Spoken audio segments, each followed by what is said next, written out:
श्री शिवाय नमस्तुभ्यम. श्री स्वामी समर्थ. नमस्कार मंडळी, माझ्या चॅनलवर सर्व श्रद्धाळू भक्तांचे आणि मायाळू भक्तांचे सहर्ष स्वागत करतो. नवीन असाल तर चॅनलला सबस्क्राईब करा, लाईक करा, इतरांना शेअर करायला मात्र विसरू नका. मंडळी, चेडागोटा असो, देवींचे शिपाई असो, देवींच्या राखणदार असो, देव असो अथवा देवी असो, अशी गुपित माहिती सांगणार, सत्यावर माहिती सांगणार, शोध करून अभ्यास करून लोकांना आलेल्या अनुभवावरून रिसर्च करून ते तुम्हाला सांगण्याचं मी कार्य करत असतो.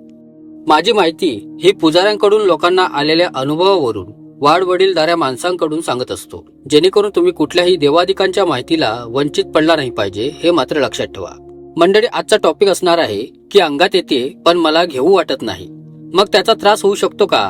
कधी तर नवरात्र चालू असते, आई साहेब हे घटाला बसलेले, प्रत्येकाकडे घटाची आरती असते किंवा आई घटाला बसल्यामुळे काय काय देवऋषी बघत नसतात, कारण ते बसलेले असतात. घटाला कोणी बघत नाही, कुठलाही देवऋषी कौल घेऊ बघत नाही. आई साहेबांची आराध्याला जात असतात. संध्याकाळची पारंपरिक पद्धतीने आरती होत असते. मग आरतीमध्ये मला लोक बघतील की काय? मग मी अंगात घेऊ का नको? मग लोक मला काय म्हणतील?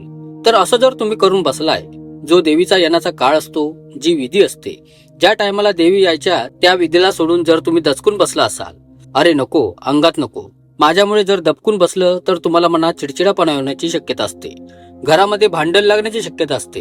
अंग कधीही मोकळं झाल्यानंतर मंडळी माणसाला फ्रेश वाटत असते, असं माझ्या अनुभवात आहे, हे मात्र लक्षात ठेवा. मग काय काय लोक म्हणतात, दादा मला हे बोलतील, मला ते बोलतील. तर बघा मंडळी, देव हा दाखवण्यासाठी असावा, अंतरात्म्यातून देवाला हाक मारावी. लोक तर काय मंडळी, आज पण बोलत होते, उद्या पण बोलत राहतील, चांगलं बी बोलतील, वाईट पण बोलतील, त्यांचं कामच आहे बोलण्याचं.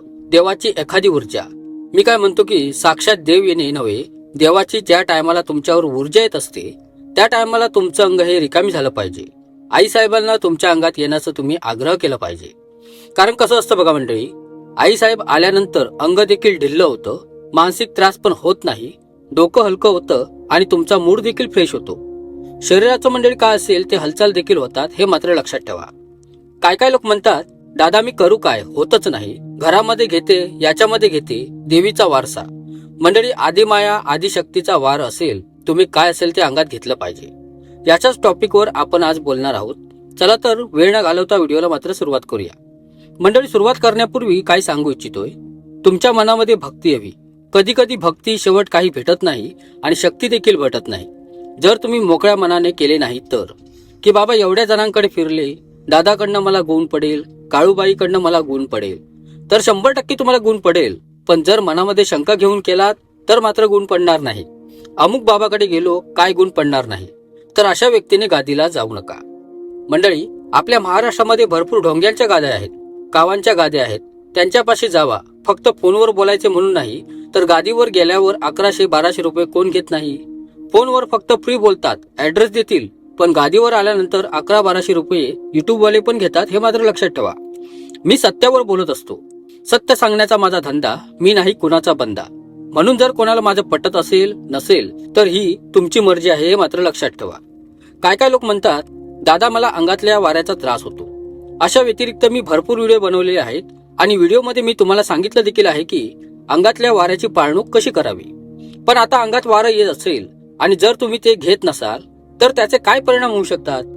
तर बघा मंडळी, जर तुमच्या अंगामध्ये शक्तीचा वारं असेल, देवांचं वारं असेल, गणांचा काय प्रॉब्लेम असेल तुम्हाला, की देवीची हवा जर तुमच्यात येत असेल आणि तुम्ही घेत नसाल, आता काय घेत नसाल, लोक काय बोलतील, हे काय बोलतायत, कसं तर वेगळंच वाटते, कसं तर असं वाटतं, तर कसं वाटते, इत्यादी वगैरे.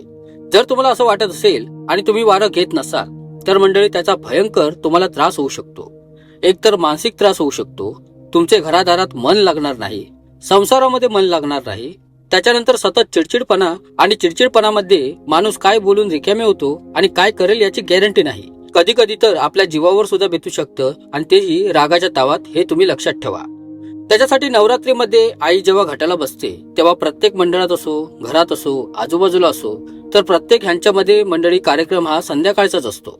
आणि संध्याकाळच्या वेळी जर तुम्ही काम करून आला असाल, थकला असाल, तर पाया पडणे, गप झोपणे, मंगळवारी आईसाहेबांच्या आरतीला उपस्थित राहून अंगामध्ये वारे घेऊन याचा का असेल तर संचार तुम्ही मोकळा करणे. जर तुम्ही दबकून बसत असाल, रेग्युलर तुम्हाला काम असेल, जर तुमच्या संध्याकाळचं काम सोपं सुटत असेल, तुम्हाला काय ताणतणाव नसेल, जर तुमच्या अंगात वारं आहे, आईसाहेबांचं म्हणजेच की हवा तुमच्यात येत असेल, ऊर्जा तुमच्या अंगात असेल आणि तुम्ही दबकून बसला असाल, आईसाहेब आता नको, लोक काहीतरी बोलतील आईसाहेब, असं नको नको म्हणून जर मंत्र तुम्ही गुरूंचे बोलत असाल आणि वारं येत नसेल तर याचे खूप भयंकर परिणाम तुम्हाला भोगावे लागतात. आता या चिडचिडेपणा येतो, तुम्ही रागात काय बोलाल ते सांगता येत नाही, मानसिक त्रास आतून खात जातो, डोकं उठतं, त्याच्यानंतर अंग देखील दुखू लागतं, हातापायाची चाळणी होऊन जाते, पाठीची चाळणी होऊन जाते, असा भरपूर तुमच्या अंगाचा तुम्हाला त्रास होऊन जातो. काय काय वेळेस तर खास देखील येते मंडळी. ही जी ऊर्जा असते त्या ऊर्जेला बाहेर काढावं लागतं. आता नीट समजून घ्या. बघा मंडळी, आपण श्वास घेतो, परत सोडतो आणि घेत असतो. घेतोच का आपण श्वास, फक्त सोडतो का, तर तो आपण सोडतो. आपण श्वास फक्त घेऊन ठेवत तर नाही ना. तशीच ऊर्जा असेल तर मंडळी त्या ऊर्जेला देखील तुम्हाला काय असतं ते खेळून तुम्ही सोडून दिलं पाहिजे. परत ऊर्जा येते तर ऊर्जेला सोडून खेळल्यानंतर तुमचे शरीर देखील चांगलं होतं, तुमचं मन फ्रेश राहतं, मनामध्ये ताण राहत नाही, डोक्यामध्ये ताण राहत नाही, घरामध्ये देखील तुमचं चिळीमिळीचं वातावरण होऊ शकत नाही. जर बाई घरामध्ये खेळीमिळीचं वातावरण करत असेल तर मंडळी ते घर हे उद्ध्वस्त होते. एक बाई घराला सावरूही शकते आणि एक बाई घराला बर्बाद देखील करू शकते, हे मात्र लक्षात ठेवा. त्याच्यामुळे जर तुमच्या स्त्रियांच्या कोणाच्या अंगात येत असेल, माझ्या आईसाहेबांच्या कोणाच्या अंगात येत असेल, त्यांनी वारं मोकळं करून घ्यावं. लोकांचं काम आहे बोलणं, टोमणं देणं, तुमचं काम आहे की आदिमायादी शक्तीला समर्पित होणं, हे मात्र तुम्ही लक्षात ठेवा. परमात्मा हा सगळीकडे आहे, माणसांमध्ये पण आहे. जर तुम्हाला ऊर्जा येत असेल, पाळणूक होत असेल तर ऊर्जा घेतली पाहिजे, देवांचं वारं घेतलं पाहिजे. जर मला कोण काय बोलतो, मी प्रोफेशनल आहे, मी असं काय काय लोकांच्या डॉक्टरांच्या अंगात येतं, वकिलांच्या अंगात येतं, पोलिसांच्या अंगात येतं, पण झाकली मूठ त्यांची 1.25 लाखाची असते, ते खेळवतात. ते असं नाही म्हणत की मला लोक काय बोलतील, हे काय बोलतात, खेळायच्या टायमाला ते खेळतात, कारण त्यांचा मंडळी त्याच्यावर विश्वास देखील बसलेला असतो. जर तुमचाही विश्वास असून देखील दैविक शक्तीचा विश्वासघात तुम्ही करत असाल तर तुम्ही स्वतःला डेंजर झोन मध्ये घालताय. मला लोक काहीतरी बोलतील, मला काय करतात, मग परमपिता परमात्मा करू नका म्हणा, अंगात वारं घेऊ नका म्हणा, यांच्यामध्ये प्रॉब्लेम तुम्हालाच येऊ शकतो. बाकीच्यांना बुवा बाबांना येऊ शकत नाही. गेरमाळ करणारा गुरु कधी फोन लावणार नाही, वरच्यावर बोलणं ढकलून देणार. परत माझ्या काय असेल ते चेल्याला बोला आणि चेला गुरुपर्यंत पोहोचू देत नाही, फक्त त्यांचीच शाळा असते मंडळी. खरं बोलण्याचं माझं कार्य आहे, मी खरं बोलून मन जिंकणारा व्यक्ती आहे, हे मात्र लक्षात ठेवा.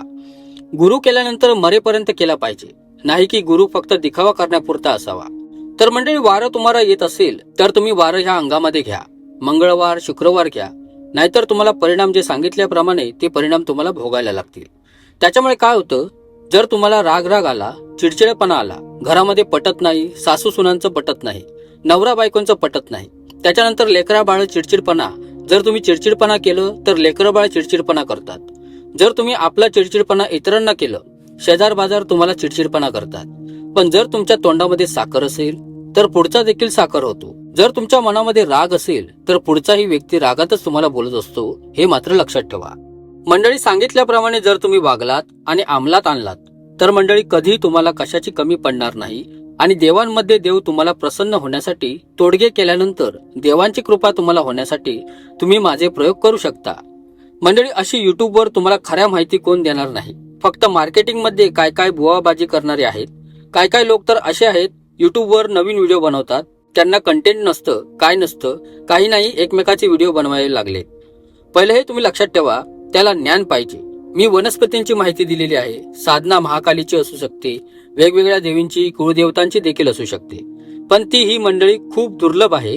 दुर्लभ म्हणजे देवांपासून आलेली ही वनस्पती. सगळा प्रयोग तंत्रही प्रयोग असेल, तंत्रमंत्रांचा प्रयोग असेल, हे वनस्पतीद्वारेच केला जातो. जसे की होम करत असाल तर त्याला वनस्पती 52 वनस्पतीच्या हवती दिले जातात. म्हणजे विचार करा की वनस्पतींना किती मान आहे आणि किती दुर्लभ असतील की ते डायरेक्ट ते हवती देवांपर्यंत पोहोचवतील. लवंगांची हवती असेल, त्याच्यानंतर मंडळी आघाड्याच्या चूर्णाची हवती असेल, त्याच्यानंतर असे वेगवेगळे आहेत मंडळी. जर तुम्ही हवत्या तुपात घालून दिलात तर ते देवांपर्यंत पोहोचतात. तुम्ही संकल्प करून ज्या देवीच्या पाशी बसत आहात म्हणजे हवनाला, तर मंडळी अशा या काही गोष्टी आहेत, तुम्हाला ते पाळावे लागतात. आता काही लोक म्हणतात मला तर घट पाळता येत नाही, घट बसवता येत नाही. तर मंडळी, इतरांना विचारून तुम्ही घट वगैरे बसवू शकता. आदिमायादी शक्ती हे सर्वांची आई आहे, हे लक्षात ठेवा. गंधर्वाची आई आहे, पिशांची भूतांची आई आहे, किड्या मुंग्यांची आई आहे, 64 लाख योनींची सगळ्यांची आई आदिमाया शक्ती ही आई आहे. जर ब्रह्मा विष्णू महेश पेक्षा कोणी उग्र असेल आणि कोणाची त्यांच्यापासून जास्त शक्ती असेल तर ती कोणाची शक्ती असेल तर ती आदिमायाची शक्ती आहे. तिच्यापेक्षा कोणी नाही हे मात्र लक्षात ठेवा. मग सांगण्याचा उद्देश एवढाच आहे मंडळी की पाळणूक देखील झाली पाहिजे आणि वारं हे मंडळी गोंडाळून ठेवू नका, उघड्यास करा. परमात्मा कधी झाकला पाकला करायचा नाही, उघड्यास करायचा. तेव्हाच लोकांना दिसून येतं. जसं की संत तुकाराम महाराज झाकून पाकीन करत नव्हते, त्यांच्या मुखामध्ये सदैव विठ्ठल नाव होतं मंडळी. उठता बसता परमात्माचं नाव घ्या, उठता बसता देवाचं नाव घ्या. कोण काय बोलतं, कोण वेळा बोलेल, कोण तुम्हाला दगड मारेल, कोणाकडे लक्ष द्यायचं नाही. कुत्रे हे भोकतच असतात म्हणायचे, भाकर टाकायची आणि पुढे निघून जायचं. आपला परमात्मा, आपले देवधर्म सोडायचे नाही.